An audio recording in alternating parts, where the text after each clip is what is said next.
ಕೋಡಿ ಬಿದ್ದಿರುವಂತದ್ದು ಚಿತ್ರದುರ್ಗದ ವಿವಿ ಸಾಗರ ಜಲಾಶಯ ಭರ್ತಿ ಹಿನ್ನೆಲೆಯಲ್ಲಿ ಹಿನ್ನೀರು ಭಾಗ ಮುಳುಗಡೆ ಆಗಿದೆ. ಹಿನ್ನೀರಿನಲ್ಲಿರುವಂತಹ ಹಲವು ಮನೆಗಳು, ಜಮೀನುಗಳು ಜಲಾವೃತ ಆಗಿದೆ. ವಿವಿ ಸಾಗರ ಅಂದ್ರೆ ವಾಣಿ ವಿಲಾಸ ಸಾಗರ ಅಂತ ಚಿತ್ರದುರ್ಗದಲ್ಲಿ ಬರುವಂತ ಒಂದು ದೊಡ್ಡ ಡ್ಯಾಮ್, ಅಲ್ಲಿ ಕೋಡಿ ಬಿದ್ದಿದೆ. ಈ ಸಂದರ್ಭದಲ್ಲಿ ಹಿನ್ನೀರು ಭಾಗ ಮುಳುಗಡೆ ಆಗಿದೆ. ಹಿನ್ನೀರಿನಲ್ಲಿರುವಂತಹ ಹಲವು ಮನೆಗಳು, ಜಮೀನುಗಳು ಜಲಾವೃತ ಆಗಿರುವಂಥದ್ದು. ಹೊಸದುರ್ಗ ತಾಲೂಕಿನ ಪೂಜಾರಹಟ್ಟಿ ಮನೆಗಳು ಮುಳುಗಡೆ ಆಗಿದ್ದಾವೆ. ಮನೆಗಳಿಗೆ ನೀರು ನುಗ್ಗಿರುವಂಥದ್ದು. ಶೆಡ್ಗಳಲ್ಲಿ ಜನ ವಾಸವನ್ನ ಮಾಡ್ತಾ ಇದ್ದಾರೆ. ಮನೆಗಳಿಗೆ ನೀರು ನುಗ್ಗದಂತ ಹಿನ್ನೆಲೆಯಲ್ಲಿ ಹಿನ್ನೀರು ಭಾಗದಲ್ಲಿ ಇದ್ದಂಥ ಅಡಿಕೆ, ತೆಂಗು, ಬಾಳೆ ಬೆಳೆಯೂ ಕೂಡ ಕಂಪ್ಲೀಟ್ ಆಗಿ ಹಾನಿಯಾಗೋಗಿದೆ. ಶೀತ ಆದಂಥ ಹಿನ್ನೆಲೆಯಲ್ಲಿ 2022ರಲ್ಲಿ ಜಿಲ್ಲಾಡಳಿತದಿಂದ ನಿವೇಶನ ಮಂಜೂರು ಮಾಡಲಾಗಿತ್ತು. ಹಿನ್ನೀರು ಭಾಗದಲ್ಲಿ ಮುಳುಗಡೆ ಆಗುವಂಥ ಗ್ರಾಮಗಳಿಗೆ, ಅಲ್ಲಿರುವಂಥ ಮನೆಯ ಮಾಲೀಕರುಗಳಿಗೆ ಸಪರೇಟ್ ಆಗಿ ನಿವೇಶನ ಮಂಜೂರು ಮಾಡಲಾಗಿತ್ತು. ರಾಜೀವ್ ಗಾಂಧಿ ವಸತಿ ಯೋಜನೆಯಡಿ ನಿವೇಶನವನ್ನು ಕೊಡಲಾಗಿತ್ತು. ರೆವಿನ್ಯೂ ಜಾಗದಲ್ಲಿ ಸೈಟ್ ಮನೆ ನಿರ್ಮಾಣಕ್ಕೆ ಅಡ್ಡಿ ಆಗ್ತಾ ಇದೆ. ಮನೆ ನಿರ್ಮಾಣ ಮಾಡಿಕೊಡ್ಲಿಕ್ಕೆ ತಾಂತ್ರಿಕ ದೋಷ ಅಂತೆ. ಮನೆ ಫೌಂಡೇಶನ್ ಹಾಕಿ GPS ಮಾಡಿಸ್ಲಿಕ್ಕೆ ತೊಂದರೆಯನ್ನ ಕೊಡಲಾಗ್ತಾ ಇದೆ. ಸೈಟ್ ಕೊಟ್ಟರೂ ಕೂಡ ಜಿಲ್ಲಾಡಳಿತದ ಯೋಜನೆ ನಿಷ್ಪ್ರಯೋಜಕ ಆಗಿದೆ.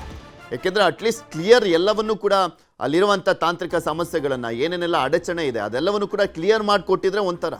ಆದರೆ ಕೊಟ್ಬಿಟ್ಟಿದ್ದಾರೆ, ಎಲ್ಲದೂ ಕೂಡ ಪ್ರಾಬ್ಲಮ್. ಈಗ ಸೈಟ್ ಕೊಟ್ಟರೂ ಕೂಡ ಒಂಥರ ನಿಷ್ಪ್ರಯೋಜಕ ಆದಂತಾಗಿದೆ. ಮೂಲಭೂತ ಸೌಲಭ್ಯ ಒದಗಿಸದ ಜನಪ್ರತಿನಿಧಿಗಳು, ಜಿಲ್ಲಾಡಳಿತ ಮನೆ ನಿರ್ಮಿಸಿ ಕೊಡದೆ ನಿರ್ಲಕ್ಷ್ಯ ತೋರಿದ್ದಕ್ಕೆ ಜಿಲ್ಲಾಡಳಿತದ ವಿರುದ್ಧ ಕಿಡಿಕಾರ್ತಾ ಇದ್ದಾರೆ ಅಲ್ಲಿನ ಜನ. ಮನೆಗಳನ್ನು ಬಿಟ್ಟು ಶೆಡ್ಗಳಲ್ಲಿ ವಾಸವನ್ನ ಮಾಡ್ತಾ ಇದ್ದಾರೆ.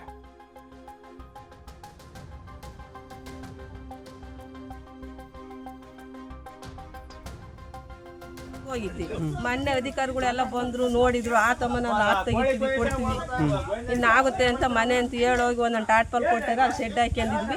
ಆ ಗಾಳಿಗೆ ಅವು ಟಾಟ್ಪಲ್ ಎಲ್ಲ ಹೊರದು ಹೋಗಿದ್ದಾವೆ.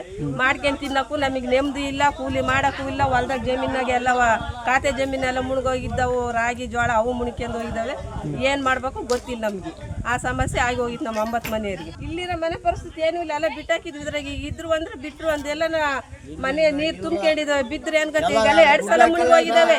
ಮೇಲಿದ್ದೀವಿ ನಾವು ಟಾಟ್ಪಲ್ಲ ಕಟ್ಕೊಂಡು ಗುಡ್ಲ ಹಾಕೊಂಡು. 9 ಮನೆಯರವು ಅಡಿಕೆ ಗಿಡ ಹೋಗಿದ್ದಾವೆ, ಬಾಳೆ ಹೋಗಿದ್ದಾವೆ, ಈ ಮನೆಗಳು ಇದಾಗಿದ್ದಾವೆ. ಮತ್ತು ನೀರು ಖಾತೆ ಜಮೀನಕ್ಕೂ ಬಂದಾವೆ. ಯಾವುದಕ್ಕೂ ಪರಿಹಾರ ಆಗ್ತಾ ಇಲ್ಲ. ಇವರು ಏನು ನಮಗೆ ಸೌಕರ್ಯ ಮಾಡ್ತಾನೆ ಇಲ್ಲ. ಈಗ ಗುಡ್ಲ ನಾವು ಲಾಕ್ ಓಪನ್ ಮಾಡಿಸ್ಕೊಡ್ಬೇಕು. ಇಲ್ಲ ಈ ಮನೆಗೆ ಬರ್ಬೇಕು, ಮತ್ತೆ ಹೋಗ್ಬೇಕು. ನೀರು ಬಿಟ್ಟಾಗ ಬರೀ ಅದೇ ಪಜಿತಿ. ನೀರು ಬಿಟ್ಟಾಗ ಇಲ್ಲಿ ಬರ್ಬೇಕು. ತೂಬ್ ಎತ್ತಿದ್ವಿ, ಅದ್ ಮಾಡಿದ್ವಿ, ಇದು ಮಾಡಿದ್ವಿ ಅಂತಂದು ಹೇಳೋದ್ರಾಗ ಬಂದರೆ ನಮಗೇನು ಲಾಕ್ ಓಪನ್ ಮಾಡಿಸಿ ಬಿಲ್ ಮಾಡಬೇಕು. ನಿಮಗೆ ಯಾವ ರೀತಿ ತೊಂದರೆ ಆಗ್ತಾ ಇದೆ?